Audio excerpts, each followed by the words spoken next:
सबसे पहले मित्रों, रक्षाबंधन के इस पावन पर्व पे मैं अपनी ओर से और पार्टी की ओर से समस्त देशवासियों को शुभकामनाएं प्रदान करता हूं। उम्मीद है कि इस प्रेस वार्ता के बाद मुझे भी मौका मिलेगा अपनी बहनों से राखी बंधवाने का। परंतु एक ऐसा विषय सामने आया जिसमें कि देश के खिलाड़ी, देश के सम्मान और देश की महिलाओं और हमारी बहनों का एक घोर अपमान किया गया। और इसीलिए ये ज़रूरी था कि मैं अपनी बहन के पास राखी बंधवाने से पहले देश की बहनों का, देश की खिलाड़ियों का और देश का जो अपमान किया गया है वो विषय पार्टी की ओर से और समस्त नागरिकों की ओर से आपके सामने रखूं। मित्रों, अभी अभी CWG के गेम्स का समापन हुआ है।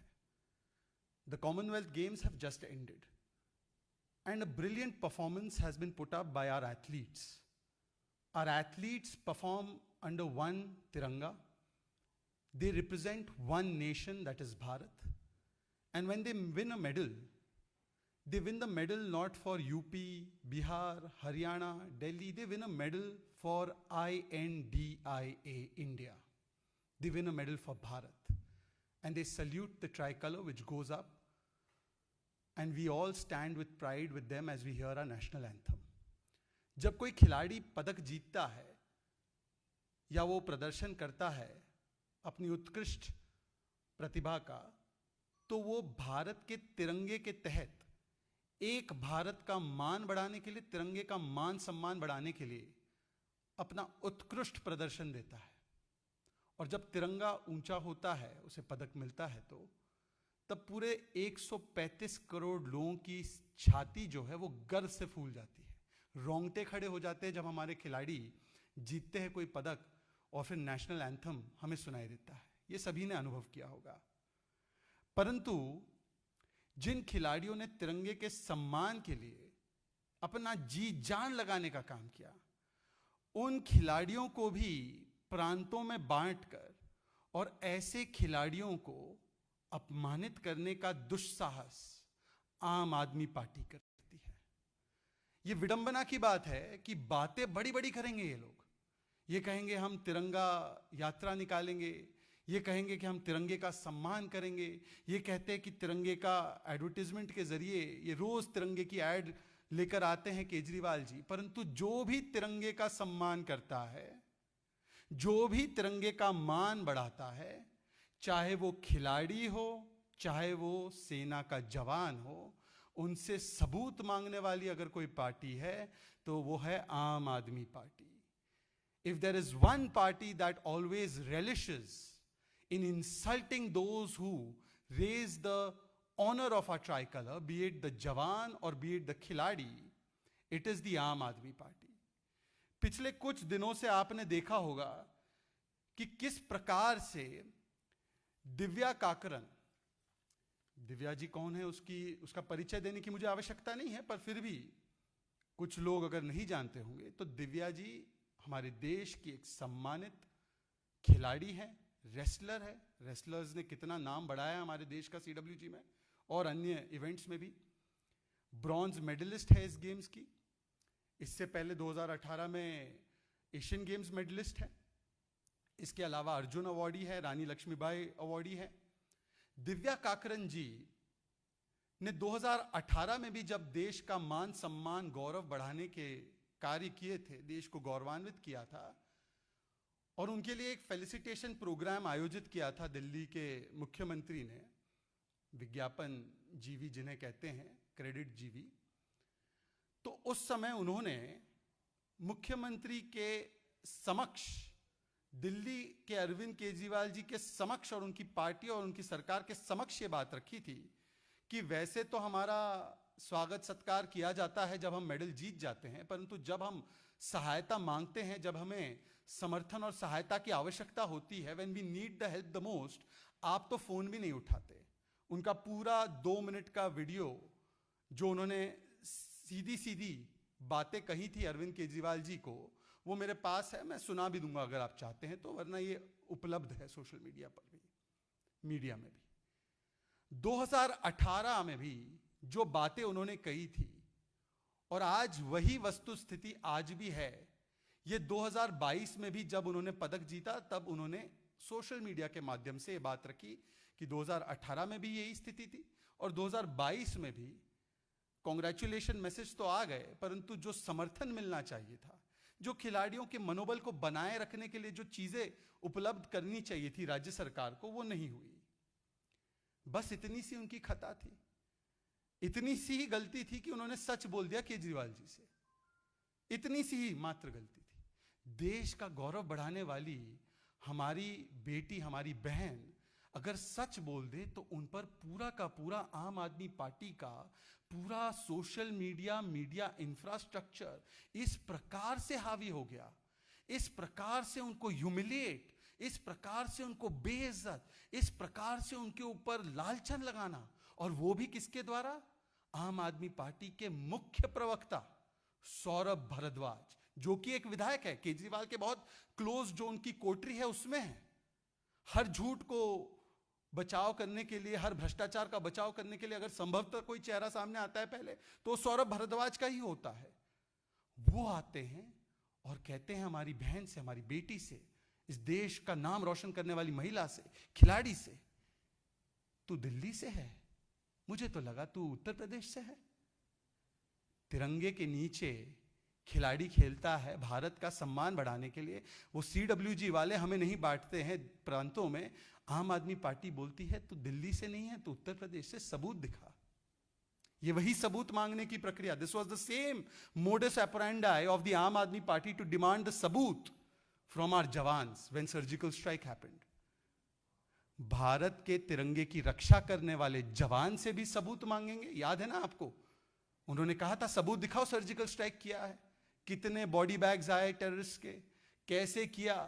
DGMO ने अनाउंस किया था इसको, परंतु सबूत मांगे गए आम आदमी पार्टी के द्वारा। और आज जिस भारत की खिलाड़ी ने देश का नाम रोशन किया है, उससे यही आम आदमी पार्टी जो सेना से सबूत मांगती है, तिरंगे के रक्षा करने वालों से सबूत मांगती है, तिरंगे का सम्मान बढ़ाने वाले से सबूत मांग रही है कि तू दिल्ली से है क्या। और ये लगातार तू मैं चल रही है। पूरा आम आदमी पार्टी का इंफ्रास्ट्रक्चर उनको ट्रोल कर रहा है, बद्दी बद्दी बातें बोल रहा है। और फिर इतने दिनों से चल रहा है, परंतु केजरीवाल जी जो ऐड देने में व्यस्त है और अपनी मार्केटिंग करने में मस्त है, वो एक भी बार कुछ नहीं कहते। ये कई दिनों से चल रहा है मामला, it's being happening from many days.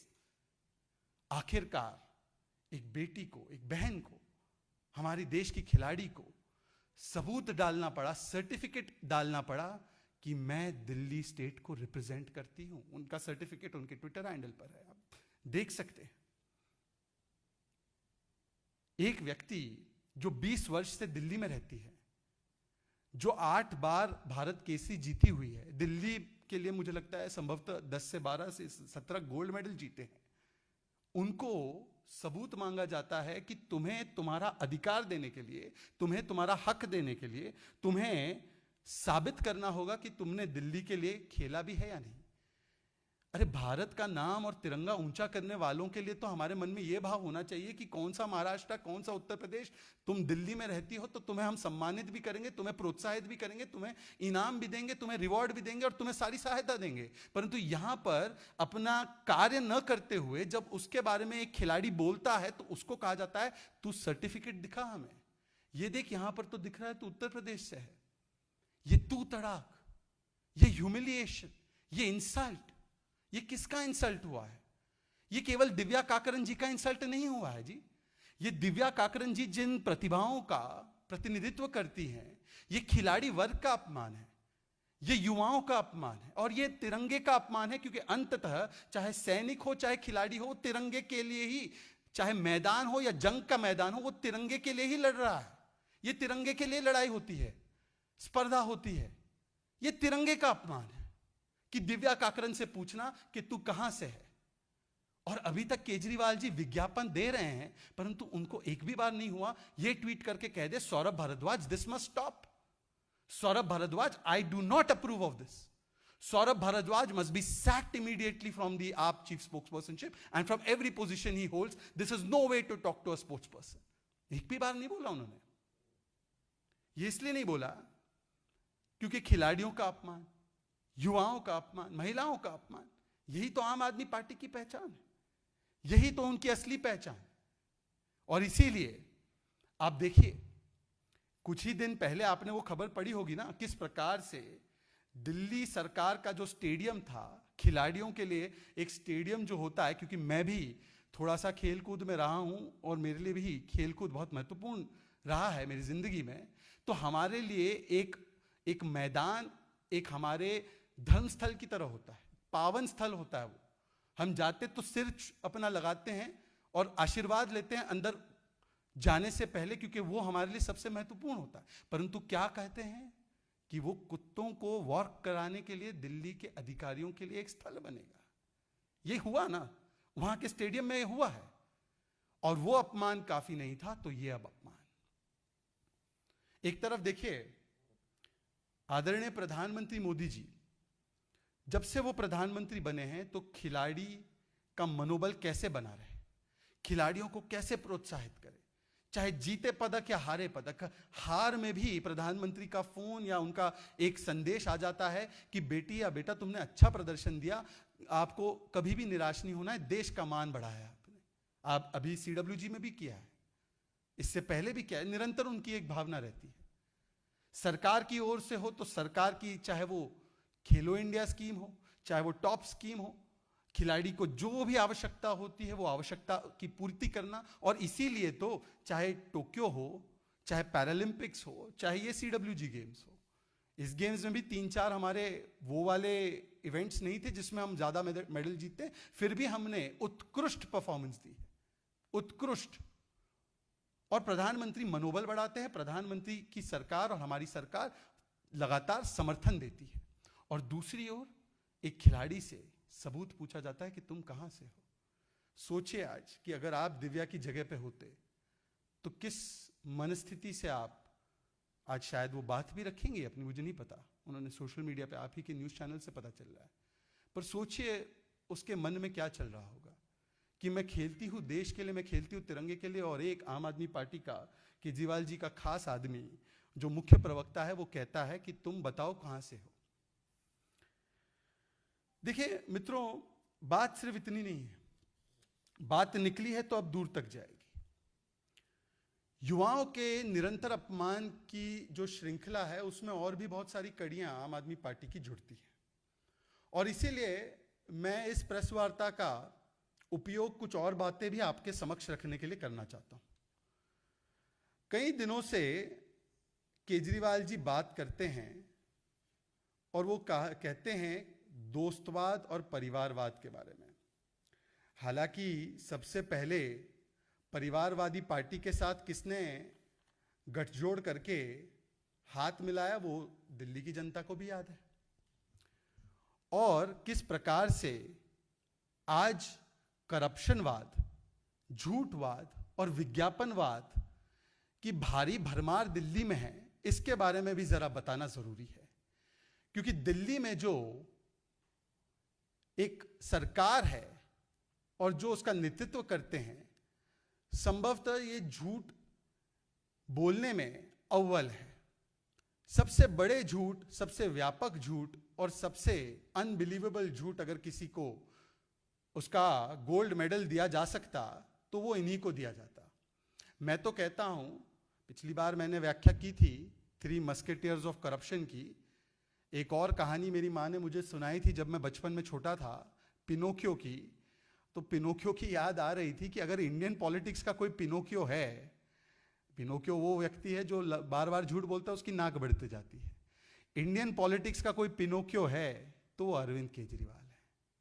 He is the Pinocchio of Indian politics, Pinocchio of Indian politics, mister Kejriwal. देखिए, प्रधानमंत्री जी ने कई दिनों से इस देश का वो मार्गदर्शन करते रहते हैं, तो उन्होंने बात रखी कि किस प्रकार से एक रेवड़ी कल्चर जब चल पड़ता है, फ्रीबी फर्स्ट कल्चर जब चल पड़ता है, तो हमने देखा है अगल बगल में भी हमारे मुल्क हैं जहां पर family first, freebie first, corruption first जब चलता है तो उनकी अर्थव्यवस्था कैसे बैठ जाती है, ये हमने अपनी आंखों के सामने देखा है। We have seen around us. when there is freebie first, family first, and corruption first in countries next to us, we've seen how the economy of those countries collapses. And in that perspective, the Honorable Prime Minister, as he always does, guiding the nation, spoke about how we must be away from the perils of populism, the perils of रेवड़ी culture. ये उन्होंने बात रखी. ना किसी का नाम लिया, ना किसी प्रदेश के बारे में बोला, ना किसी सरकार के बारे में चिन्हित करके बोला. परंतु Pinocchio of Indian politics mister Kejriwal, इनकी एक और आदत है कि उड़ता हुआ तीर कहीं से पकड़ना हो और अपने आप पर उसको लेना हो, तो वो पिनोकियो ऑफ इंडियन पॉलिटिक्स करते हैं. तो वो उड़ता हुआ तीर था, किसी का नाम नहीं लिया गया था, परंतु वो कहते हैं ना, जिस चोर की मूंछ में तिनका हो, वो चोर तो थोड़ा सा बोलता ही है, तुरंत आ जाता है टेलीविजन पर, तुरंत आ जाता है अपना विक्टिमहुड खेलने के लिए. तो आज मुझे लगा कि चलिए थोड़ा सा इस इंडियन पॉलिटिक्स के पिनोकियो को थोड़ा सा हम उनको डिस्टिंक्शन करके बताएं और उन्हीं के एग्जाम्पल देकर बताएं. और क्योंकि खिलाड़ियों का, युवाओं का तो अपमान कर ही दिया है दिव्या काकरन जी के साथ, तो इसमें भी कैसे युवाओं के साथ छलबाजी और धोखेबाजी हो रही है उसके विषय में भी बोला जाए. ऐसा है, रेवड़ी और वेलफेयर में फर्क होता है. वेलफेयर तब होता है, वेलफेयर पॉलिसीज तब होती है जब एक तबका जो बहुत गरीब, जो बहुत वंचित होता है, उसको स्पेसिफिकली टारगेट करके उसको सशक्त करने के लिए उसके पास वो सुविधाएं पहुंचाती है, जन सुविधाएं, जो बुनियादी सुविधाएं हैं, जिससे कि उनको 70 वर्षों तक अलग रखा गया. और वो सुविधाएं जब उनके पास पहुंचती है तो वो सशक्त होते हैं और पूरी पॉपुलेशन की प्रोडक्टिविटी बढ़ती है. ये वेलफेयर होता है. आपको मैं उदाहरण देता हूं. बैंक अकाउंट, जिसकी वजह से अगर कोई उनको ट्रांसफर करना है तो बिना लीकेज इन द सिस्टम, बिना करप्शन के उनके बैंक अकाउंट में जाए. या अगर आप कहें, देखें तो इसके और भी उदाहरण हैं. टॉयलेट, क्लीन फ्यूल, जिससे कि उनकी सेहत ठीक रहे.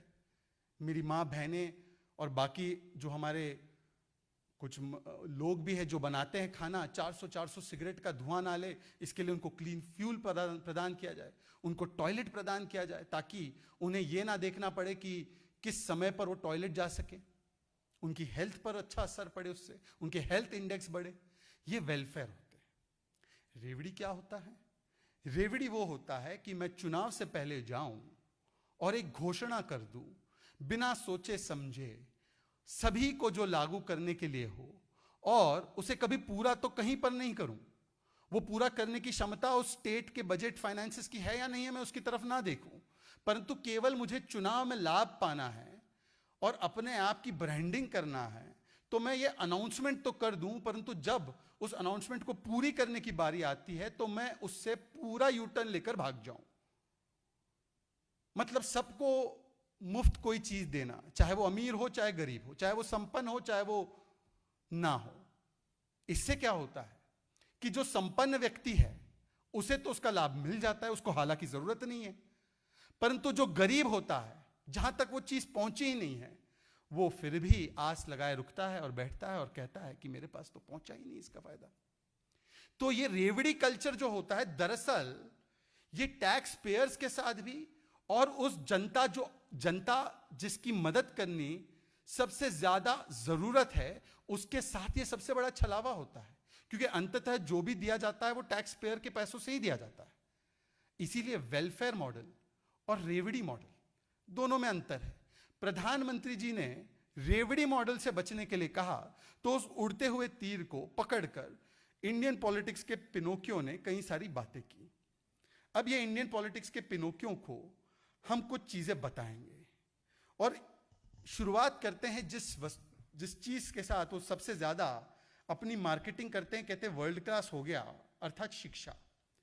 ये फ्री शिक्षा की सच्चाई मैं आपको बताना चाहता हूं. पहले वैसे तो मैं आपको बता दूं कि जो फ्री शिक्षा का कॉन्सेप्ट है, ये फ्री एजुकेशन का कॉन्सेप्ट कोई 2013, 14, 15 के बाद नहीं आया है. अगर लग रहा है किसी को कि दिल्ली में चुने जाने के बाद ही उन्होंने फ्री एजुकेशन की बातें की है, तो मैं मित्रों थोड़ा सा इतिहास का मैं भी एक स्टूडेंट हूँ। सर सयाजीराव गायकवाड़ हो बड़ौदा से, जी के गोखले हो, उनके प्रयास हो, महात्मा गांधी जी की वर्धा स्कीम हो, खेर कमेटी रिकमेंडेशंस हो, केंद्रीय विद्यालय की जो व्यवस्था है, के कामराज जी के तमिलनाडु में जो प्रयास है वो हो, या वाजपेयी जी के कालखंड में जो राइट टू एजुकेशन दिया गया, फ्री एंड कंपलसरी एजुकेशन, उसको संवैधानिक अधिकार बनाने का 86th अमेंडमेंट के साथ कार्य किया गया। ये सारी एक लंबी हमारी पृष्ठभूमि है फ्री एजुकेशन की। परंतु फ्री एजुकेशन में भी रेवड़ी और वेलफेयर के बीच का मैं आपको अंतर दिखाता हूं। ये रेवड़ी मॉडल वाले, इन्होंने वादा किया था 500 स्कूल खोलेंगे, 500 स्कूल का वादा किया था, मैनिफेस्टो उठा लेना, और 20 नई कॉलेजेस का। आज मैं इनकी सो कॉल्ड रेवड़ी मॉडल का पहला जो श्रृंखला है, पहली सीरीज है, उसके माध्यम से आपको बताता हूं इनकी एजुकेशन जो ये कहते हैं फ्री दे रहे हैं, इसकी असलियत क्या है। 500 नए स्कूल खोलना तो दूर की बात है, 850 ठेके की व्यवस्था तो कर दी थी उन्होंने, मंदिर के पास, मस्जिद के पास, स्कूल के पास, सारी जगहों पर। 2 डजन से ज्यादा स्कूल, लगभग 31 स्कूल बंद किए गए दिल्ली में पिछले 8 वर्षों में। और इस विषय को हमारी विधानसभा में, दिल्ली की विधानसभा में, हमारे नेता प्रतिपक्ष बिदुड़ी जी ने उठाया था, रामवीर बिदुड़ी जी ने। दिल्ली में 1037 स्कूल है, 1027 स्कूल। दिल्ली के इस 1027 स्कूल्स में 700 स्कूल ऐसे हैं जिनमें 11वीं और 12वीं में साइंस और कॉमर्स ही नहीं है। पढ़ेंगे क्या बच्चे? What will the students learn? 745 school से ज्यादा स्कूल्स में, इन 745 स्कूल्स प्रिंसिपल नहीं है। Principal is not there in दो स्कूल्स। 1027 स्कूल्स में से 745 स्कूल्स में प्रिंसिपल्स नहीं है। एनसीपीसीआर की जो चाइल्ड प्रोटेक्शन कमिटी है, राइट्स को देखती है चिल्ड्रन के, उनकी नोटिस भी जारी हुई है, खबर छपी है आप ही के माध्यम से। इस पर कोर्ट ने उनको चैस्टाइज किया है, कोर्ट ने इनसे सवाल पूछे। आप सोचिए कितना बड़ा घोटाला है इसमें। अगर वो 25% का फायदा ईडब्ल्यूएस को नहीं दिया जा रहा है, इकोनॉमिकली वीकर सेक्शन को नहीं दिया जा रहा है, तो इसका मतलब वो स्कूल्स की सीट्स कहां जा रही है, कैसी भरी जा रही है? शिक्षा में घोटाला। उसके बाद क्लास 10th सीबीएसई का पास परसेंटेज हुआ करता था 2011 में 98.5, आज वो घिर कर 68.9। ये स्कूल्स का उद्धार हुआ है या ये स्कूल्स का बंटाधार हुआ है? 1-2 स्कूल बनाना और उसकी मार्केटिंग अच्छी कर देना, उसको उसकी पुताई लिपाई करके उसको टीवी के एडवर्टीजमेंट में डाल देना, ये एक अलग मॉडल है। This is a different model, it's called marketing model. पर असलियत मॉडल क्या है कि सीबीएसई 10th के पास परसेंटेज कम हुए, और वो तब जब 9th स्टैंडर्ड में 40% स्टूडेंट्स को ड्रॉप आउट करने के लिए मजबूर किया गया। क्यों ड्रॉप आउट करने के लिए मजबूर किया गया? ताकि 10वीं में ये लोग जाएंगे तो हो सकता है ये पास ना हो, तो पास परसेंटेज और कम हो जाएगा 10वीं का, तो पहले ही 9th में उनको फोर्स कर दो कि आप बाहर जाइए। 12 कॉलेजेस डीयू की, उनकी फंडिंग स्टॉप कर दी गई है। मैं नहीं कह रहा, डीटीए प्रेसिडेंट ने कहा है, लेटर लिखा है, हाथ जोड़कर कहा है, सर जी ये एडवर्टीजमेंट वाला फंड काट के थोड़ा हमारा फंड दे दो ताकि टीचर्स को जो है उनकी सैलरी वेतन दी जाए। ये हकीकत है, आप चेक कर लेना, मैं झूठ नहीं बोलता। झूठवाद का वैसे ही कोई और प्रचार करता है। अभी अभी मैंने आपको कुछ दिन पहले बताया था कि 7% ये लोग हाइक करना चाहते थे प्राइवेट इंस्टीट्यूशंस में, डिप्लोमा इंस्टीट्यूशंस में फीस को। 7%, मतलब लिकर पर तो डिस्काउंट दे रहे थे, 50 रुपये पर crate, 144 crore gone, 30 crore gone, liquor mafia आप लो लाभ। और शिक्षा में 7% फीस बढ़ा रहे हैं, और फिर पूरे देश में क्या आंदोलन चलाते हैं ये लोग और किस बात का प्रचार करते हैं आप जानते हैं। पर बच्चों की कमर तोड़ने के लिए, उनके माँ बाप की कमर तोड़ने के लिए एलजी साहब ने बोला नथिंग डूइंग, मैं ये नहीं करूंगा। और इस वाली फाइल पर तो सीएम ने खुद दस्तखत किए थे, आमतौर पर उनका ओएसडी करके भेजता है। मुझे बताया गया इस वाली फाइल पर, क्योंकि प्राइवेट इंस्टीट्यूशंस का भी कोई माफिया होगा। देखिए सारे माफियाओं को संरक्षण देने में Arvind ji Pinocchio of Indian politics आगे हैं। लिकर माफिया, हवाला माफिया, स्कूल स्कैम माफिया, अब ये प्राइवेट इंस्टीट्यूशन माफिया, या और भी माफिया है। तो ये प्राइवेट माफिया को, एजुकेशन माफिया को, क्योंकि उनके दोस्त होंगे, उनके मित्र होंगे, उनको करप्शनवाद आगे बढ़ाना है, तो उनको कैसे फायदा मिले, तो उन्होंने साइन पर्सनली करके दिए। एलजी ने कहा नहीं होगा। टीचर्स, शिक्षक, 22,000 गेस्ट टीचर्स की नौकरियां छीन ली। इनको अभी तक जो बचे हैं उनको परमानेंट नहीं बनाया। 45,000 से ज्यादा टीचर पोजीशन वेकेंट है। ये जब स्कूल, आप स्कूल स्कूल स्कूल करते हैं, 700 स्कूल में प्रिंसिपल नहीं है, 45,000 से ज्यादा टीचर नहीं है, इन स्कूल्स में वाइस प्रिंसिपल नहीं है, इन स्कूल्स में साइंस और कॉमर्स नहीं सिखाया जा रहा है, इन स्कूल्स में व्यवस्थाएं नहीं है, तो सर जी ये स्कूल कैसे आपके वर्ल्ड क्लास हुए? ये कैसे वर्ल्ड क्लास हुए? क्योंकि उनके पास एक ठेका खोल दिया है, इसलिए। Now you will have beer bar next to school, that is why this is world class. Classroom में भी पर भ्रष्टाचार करना है, स्कूल के नाम पर भी भ्रष्टाचार करना है, पैसा कमाना है, तो उसमें भी। और ये देखिए, मैं नहीं कह रहा हूं, ये तो खुद सिसोदिया जी ने पत्र लिखा है, उनके वो हेल्थ मिनिस्टर, हवालात मंत्री निकल जाता है, माफी चाहता हूं, हेल्थ मिनिस्टर सत्येंद्र जैन, जो जिनके पास शायद वो भी है, पीडब्ल्यूडी का भी विभाग है, तो उनको लिखा है कि किस प्रकार से ये तो घोर भ्रष्टाचार हुआ है, लो क्वालिटी मटेरियल यूज हुआ है, डेफिशिएंसी है कंस्ट्रक्शन में, और बहुत सारी शॉर्टकमिंग्स है इन कंस्ट्रक्शन से। इसमें हमारे वरिष्ठ नेता संबित पात्र जी ने इस पर प्रेस वार्ता भी की थी, 15 कंप्लेंट्स थी, तो इन्होंने ही बताया करप्शन हो रहा है। एक और करप्शन हुआ, मनोज तिवारी जी, हमारे माननीय सांसद जी ने, और परवेश वर्मा जी ने, हमारे दोनों सांसद जी ने, क्लासरूम के विषय में जो एडिशनल क्लासरूम्स बनानी थी जोन 23, 24, 28 में, उस विषय में जो क्लासरूम 5 लाख का एक स्ट्रक्चर बन सकता है, उसको 28 लाख में बनाया गया, वो भी सब स्टैंडर्ड क्वालिटी का। ये क्लासरूम मतलब शिक्षा के नाम पर भ्रष्टाचार।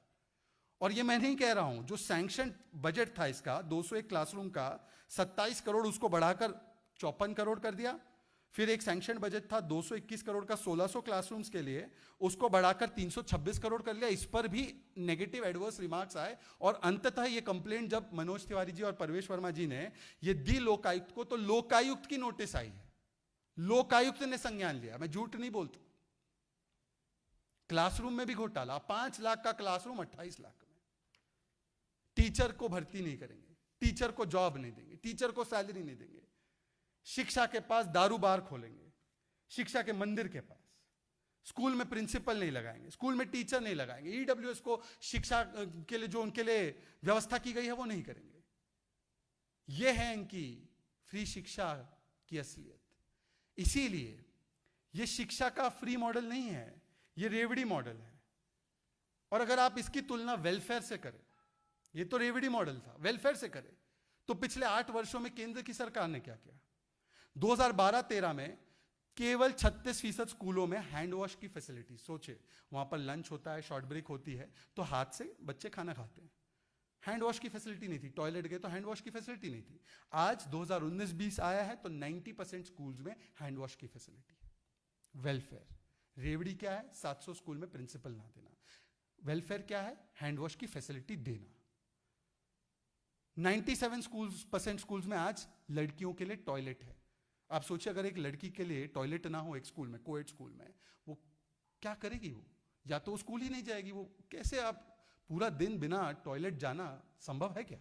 8-8 घंटे, 6-6, जो भी जितने भी घंटे क्लासेस हो, इज इट पॉसिबल? टॉयलेट लड़कियों के लिए बनाना स्कूल में, वेलफेयर मॉडल। गेस्ट टीचर्स और टीचर्स को जॉब ना देना, परमानेंट ना करना, सैलरी ना देना, रेवड़ी मॉडल। एडवर्टाइजमेंट उस पर देना पर। लाइब्रेरी रीडिंग रूम 69% स्कूल्स में था 2012-13 में। आज 2019-20 जब आया है तो ये 84% हुआ है। किताबें और शिक्षा का तो एक बहुत ही गहरा रिश्ता है, बिना किताबें शिक्षा नहीं मिल सकती। हायर एजुकेशन, 20 कॉलेजेस बोला था केजरीवाल ने, एक नया कॉलेज बनाया हो तो बता देना। हायर एजुकेशन में 2014 से लेकर अब तक हर रोज 2 नए कॉलेज खुले। 2013-14 में 36,634 कॉलेज थे। 2019-20 आते आते 42,334 कॉलेज हैं। ये हमने किया। कॉलेज बनाना, प्रतिदिन 2 कॉलेज तैयार करना, वेलफेयर मॉडल। प्रतिदिन केवल कॉलेज और स्कूल बनाएंगे, इसकी एडवर्टाइजमेंट देना, रेवड़ी मॉडल। यूनिवर्सिटी, हर हफ्ते एक यूनिवर्सिटी बनी है। 2013-14 में 723 यूनिवर्सिटी थी, आज 2019-20 आते आते 1034 यूनिवर्सिटी है। यूनिवर्सिटी बनाना वेलफेयर मॉडल, ज्यादा सीटें होंगी तो ज्यादा लोग पढ़ेंगे। रेवड़ी मॉडल क्या है कि शिक्षा के क्लासरूम में भी भ्रष्टाचार करना और फिर बोलना कि हमने वर्ल्ड क्लास मॉडल बनाया है। मित्रों, इस प्रकार से मैं आज ही सारे रेवड़ी मॉडल्स के बारे में नहीं बोलूंगा। हेल्थ, एम्प्लॉयमेंट, डीटीसी बसेस और फ्री सवारी, तथाकथित फ्री सवारी, तथाकथित जो अन्य बेनिफिट्स है, किस प्रकार से राशन कार्ड नहीं दिए गए हैं, किस प्रकार से एम्प्लॉयमेंट में झोल, 10 लाख की नौकरियां कहकर 3246 नौकरियां देना, आरटीआई के माध्यम से जानकारी आई है। 6 महीने में 7 अस्पताल बनेंगे, आरटीआई के माध्यम से पता चला एक नया अस्पताल नहीं बना है। ये सारी चीजों पर भी हम लोग विस्तृत रूप से अपनी बातें रखेंगे, क्योंकि ये श्रृंखला है, ये सीरीज है, ये series of exposé of the रेवड़ी मॉडल ऑफ दिल्ली, ये होगा। परंतु आज मेरा सवाल ये है कि क्या इन सारे विषयों से भागने के लिए, अभी कुछ ही देर में ये हमारा सौभाग्य होगा कि अरविंद केजरीवाल जी टेलीविजन पर आएंगे, और वो आएंगे और फिर से वो कोई और बात पे बात रखेंगे, झूठ बोलेंगे। झूठ बोलना उनका अधिकार है, पिनोकियो तो है वो, तो एक और नया झूठ बोलेंगे जिससे कि पूरे देश का अटेंशन डाइवर्ट हो जाए। वो आएंगे, बोलेंगे किसी ने किसी को मदद की, किसी ने उसको, जो कि सारे तथ्यहीन बातें हैं। और वो तथ्य आपकी पब्लिक डोमेन में भी है कि किस विषय से उनके उठाए गए विषयों पर कार्रवाई हो रही है। परंतु मैं उनसे आज से सिर्फ इतना कहूंगा कि आज जब वो आएंगे, साक्षात्कार देंगे, तो 2-3 मुद्दों पर जरूर साक्षात्कार दे। पहले तो देश के तिरंगे के सम्मान में लड़ने वाले सैनिक और उसके सम्मान को ऊंचा करने वाले खिलाड़ियों का घोर अपमान करने वाले सौरभ भारद्वाज पर वो क्या कार्रवाई सुनिश्चित करेंगे। उन्होंने तो देखा ही होगा, बेटी ने अपना सर्टिफिकेट डाला है। दूसरा, ये जो रेवड़ी वाली बात है, हमने तो किसी का नाम नहीं लिया, आपने स्वीकारा। अब जब स्वतः ही स्वीकारा है, तो ये शिक्षा में जो उन्होंने किया है, ये पूरा उनका उपलब्धि का पुलिंदा आपके सामने पेश किया है, तो जरा उनसे पूछ लेना कि ये 700 स्कूल में प्रिंसिपल कब आएंगे, जरा उनसे पूछ लेना कि ये 20 नए कॉलेज कब बनेंगे, 45,000 जो टीचर्स की नौकरियां के रिक्त पद है उनको कब भरे जाएंगे, और ये जो भ्रष्टाचार क्लासरूम में भी कर दिया है उसके ऊपर क्या करेंगे, और जो खुद मनीष सिसोदिया ने लिखा है कि अनियमितताएं हुई हैं उसके बारे में क्या कहेंगे। और तीसरी बात, करप्शनवाद भी है। अब देखिए, हम तो कहते हैं कि हर पार्टी को अपने पार्था को निकालना चाहिए, हर पार्टी को अपने पार्था को अलग करना चाहिए। बंगाल का पार्था अलग हुआ ही है थोड़े दिनों के बाद ही सही, पर प्रेशर में, मीडिया के और विपक्ष के और जनता के प्रेशर में उनको हटाना पड़ा। पर ये कैसी विचारधारा है कि हर दल से पार्थ निकलेगा और उस पार्थ को हम बचाएंगे, और अरविंद जी के यहां से तो हर रोज एक नया पार्थ निकलता है, एक नया पार्था चैटर्जी निकलता है जो भ्रष्टाचार के नए पैमाने स्थापित करता है। उन्होंने एक बार कहा था कि हम कट्टर देशभक्त है, वो तो दिख गया अभी तिरंगे का अपमान कैसे कर रहे हैं, और हम कट्टर ईमानदार है। ये कट्टर ईमानदारी का जो सर्टिफिकेट बांटते फिरते अपने पार्थों को, तो ये जरा बताएं हमें कि अब एक और नया पार्थ जुड़ गया है इनकी पार्थों की सूचियों में। आपको पता है ये बात? एक पार्थ तो सत्येंद्र जैन, जिनको 2 महीने से बेल नहीं मिली है, उनके बारे में 3 कोर्ट ने ऑब्जर्वेशन दिया है, क्रिमिनल बैकग्राउंड है, उनके बारे में कहा है कि इनके खिलाफ कॉग्निजेंस लेना चाहिए, prima facie he is involved in money laundering. High court ने 2019 में कहा है। उस पार्थ को भी बचा रहे हैं, हवालाबाज, हवाला माफिया। फिर दूसरा वाला जो पार्थ है जिसने लिकर में घोटाला किया है, और उन्होंने खुद स्थापित किया है कि हाँ लिकर स्कीम में घोटाला हुआ, इसलिए वो ओल्ड लिकर स्कीम पे आ गए। तो दूसरा वाला पार्थ जो है लिकर वाला, उसको भी बचाना है।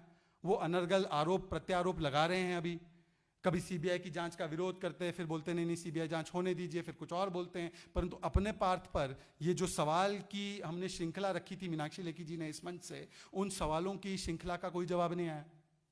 फिर तीसरा पार्थ है इनका। अब ये तीसरा पार्थ कौन है? ये तीसरा पार्थ है अमानतुल्ला खान। ये इनके खिलाफ भी वक्फ बोर्ड में किस प्रकार से इन्होंने भारी भरकम भ्रष्टाचार किया है, criminal violation of rules, regulations of law, misuse of position, financial loss caused to exchequer, ये कैसे किया है? अपने ही भाई भतीजों और अपने रिश्तेदारों को नौकरियां देकर, जो युवा वर्ग जिनको नौकरी दी जा सकती थी, ट्रांसपेरेंसी और पारदर्शिता को हटाकर अपने ही बेसिस पर, फेवरेटिज्म के बेसिस पर उनको नौकरियां देना, 40-40, 50-50 हजार रुपए की सैलरीज दे देना, ये किया है। इस पर संज्ञान लिया गया है सीबीआई का। और अभी तो एसीबी ने लेटर भी लिखा है, एंटी करप्शन ब्रांच ने, कि दिल्ली वक्फ बोर्ड चेयरमैन अमानतुल्लाह खान बुली कर रहे हैं, इंटिमिडेट कर रहे हैं विटनेसेस को। और ये वो व्यक्ति है जिनके खिलाफ संभवतः 23 केस है रजिस्टर्ड, 7 में इन्वेस्टिगेशन पेंडिंग है, 2 तो ट्रायल के लिए चले गए हैं। और इनको बीसी कैरेक्टर दिया है दिल्ली पुलिस ने, बैड कैरेक्टर। ये इनके तीसरे पार्थ। और फिर चौथा पार्थ इनकी व्यवस्था। इनकी व्यवस्था के विषय में भी आपने देखा होगा कि किस प्रकार से अभी मजबूर होकर एलजी साहब ने लेटर लिखा है कि कैसे 4 सीएजी रिपोर्ट्स 2017 से 21 तक टेबल ही नहीं की गई। टेबल ही नहीं की। क्यों? क्योंकि उसमें अनियमितताएं, भ्रष्टाचार, डाइवर्जन ऑफ फंड्स, ये सारी चीजों का हवाला था। और इसीलिए कानून को ताक पे रखते हुए जो एलजी साहब को उनको देनी होती है ताकि एलजी साहब टेबल करवाए, सेक्शन 48 जो जीएनसीटीडी एक्ट के तहत और 151 आर्टिकल कॉन्स्टिट्यूशन का उसके तहत, उन्होंने दिया ही नहीं। और बार बार रिमाइंड कराया गया एलजी साहब द्वारा। जब जाकर लास्ट रिमाइंडर जो दी गई वो 15 जून को दी गई, उसके बाद 5 जुलाई को चारों एक साथ टेबल कर दी। अब बोलेंगे आप चारों एक साथ टेबल हो गई ना। ये चारों एक साथ टेबल करने का मकसद ये था कि किसी पर भी चर्चा ना हो। और इतना डिले करना, 17 की रिपोर्ट 21-22 में टेबल करना, इसका मतलब जो 17 से लेकर 22 तक भ्रष्टाचार हुआ, घोटाला हुआ दिल्ली जल बोर्ड में और बाकी जगहों पर, उसको ना सुधारने का मौका मिला, वो भ्रष्टाचार चलता रहा, उसको इंसेंटिवाइज किया गया और उस पर लीपापोती की गई। तो ये 4 तरीके से इस पर किया गया। इसमें विस्तृत रूप से मैं जाऊंगा तो ज्यादा लंबी हो जाएगी प्रेस, और मैं नहीं चाहता, परंतु मैं आपको रिटन वक्तव्य में जो सीएजी रिपोर्ट ने कहा है, चारों सीएजी रिपोर्ट ने किस प्रकार का भ्रष्टाचार हुआ है, उसका केवल एक ही उदाहरण देना चाहता हूं कि पाइप्ड वाटर सप्लाई जो 1800 कॉलोनीज, अनऑथराइज कॉलोनीज को करना था, 2018 की जो रिपोर्ट टेबल हुई 31/3/2018 के लिए, उसमें पता चला कि केवल 353 कॉलोनीज को पाइप्ड वाटर कनेक्शन पहुंचाया गया था। इसका मतलब कि टैंकर माफिया को बढ़ाने के लिए यह किया गया। क्योंकि अगर मेरे कॉलोनी में पाइप्ड वाटर ही नहीं आएगा तो मेरे पास पानी का दूसरा स्रोत क्या होगा? Water tanker mafia. उनको बुलाओ, टैंकर मंगवाओ। कितना महंगा आता है एक एक टैंकर, मुझे भी मंगवाना पड़ता है कभी कभी, गंदा पानी। तो ये टैंकर माफिया को बढ़ावा देने के लिए एक रिपोर्ट थी। 657 वाटर टैंकर्स जो थे दिल्ली जल बोर्ड के, और कौन रहे दिल्ली जल बोर्ड के अध्यक्ष, थोड़ा सा देख लीजिएगा। 38% were operating without GPS and water level meter. मतलब कि अगर दिल्ली जल बोर्ड का टैंकर जाता भी है कंप्लेंट के बाद कि भाई चलो इनको पानी पाइप्ड वाटर से तो नहीं पहुंचा पाए, चलिए टैंकर के माध्यम से पहुंचा दे, तो हो सकता है वहां पे 10% पानी देकर बाकी पानी टू द हाईएस्ट बिडर। तो आप समझ रहे हैं, घर तक नशा जरूर पहुंचाया, फ्री लिकर जरूर हो गई थी, पर पानी नहीं मिला। और पानी में ऐसा स्कैंडल और स्कैम कर रहे थे, ये सीएजी रिपोर्ट में था, इसलिए टेबल नहीं करवाना चाह रहे थे। आखिरी में ये बोलते ना हमने मुनाफा कर दिया सरकार का, हम जब से आए मुनाफे में है, सरकार मुनाफे में है। CAG report number 2 of 2020 for the year ended 31/3/2019, 7 राज्य सरकार की कंपनियों को अक्यूमुलेटेड लॉसेस 31,724 करोड़ का। ये किसका पैसा गया जी इसमें? हमारा, आपका, जनता का। दिल्ली ट्रांसपोर्ट कॉर्पोरेशन का 29,000 करोड़ का लॉस। पता ही है अभी तो कितनी बसेस बाकी है डीटीसी की, आप गिन लो। 11,000 बस लाने वाले थे, 4,000 से कम है बस। कहां फ्री सवारी देंगे, किसको देंगे? क्लस्टर सर्विस करा के देना चाहते हैं, वो क्लस्टर सर्विस में भी एक दिन स्कैम आएगा सामने। Losses in power company, Delhi power company limited 1,360 crore का नुकसान, और दिल्ली ट्रांसको कंपनी को 1,200 करोड़ का नुकसान। और मुनाफा किसका हो रहा है? फिक्स चार्जेस बढ़ाकर 4% पीपीए बढ़ाकर मुनाफा उन्हीं प्राइवेट कंपनीज का किया जा रहा है जिसके खिलाफ केजरीवाल जी रोज कहते थे जब शीला जी की सरकार थी। सोचिए, उनको 30-30 हजार करोड़ हमारे जेब से फिक्स चार्जेस लेकर दिया जा रहा है। और ये सरकारी कंपनी घाटे में। अच्छा, दिल्ली जल बोर्ड को लोन दिए गए हैं, बहुत लोन दिए जाते हैं ताकि वो अफ्लोट रहे। ये इनका वाटर मॉडल है, इसमें भी हम विस्तृत रूप से रखेंगे, पर आपको सिर्फ एक झांकी दे रहा हूं, एक ट्रेलर दे रहा हूं। ये 27,660 करोड़ का outstanding loan as of 31 March 2019। No loan has been repaid by DJB in the last 5 years, ये CAG रिपोर्ट ने कहा 31/3/2019 को। मतलब 5 वर्ष जो हुए केजरीवाल जी के क्या कहे सुशासन काल में, तो एक लोन डीजेबी जो उसके ऊपर हजारों करोड़ के लोन थे वो चुका नहीं पाए, घाटे में ही चल रही। और हाईकोर्ट के सामने CAG को ये भी कहना पड़ा, आप जाके देख सकते हैं इसको, कि डीजेबी अपने अकाउंट्स ही नहीं दे रही थी ऑडिट के लिए। ये इनकी पारदर्शिता, ये इनके पैमाने। तो कुल मिलाकर मित्रों, ये पिनोकियो ऑफ इंडियन पॉलिटिक्स ने फ्री शिक्षा, फ्री पानी, फ्री बिजली, फ्री स्वास्थ्य कुछ नहीं दिया। हाँ, दिया है तो free corruption, free pollution, free विज्ञापन, फ्री तुष्टीकरण, फ्री नशा। विज्ञापन दो, व्यवस्था पे स्लो, पोस्टर में हीरो, असलियत में जीरो। इसी को कहते हैं रेवड़ी मॉडल। बहुत बहुत धन्यवाद। उम्मीद है कि केजरीवाल जी सवालों का जवाब देंगे।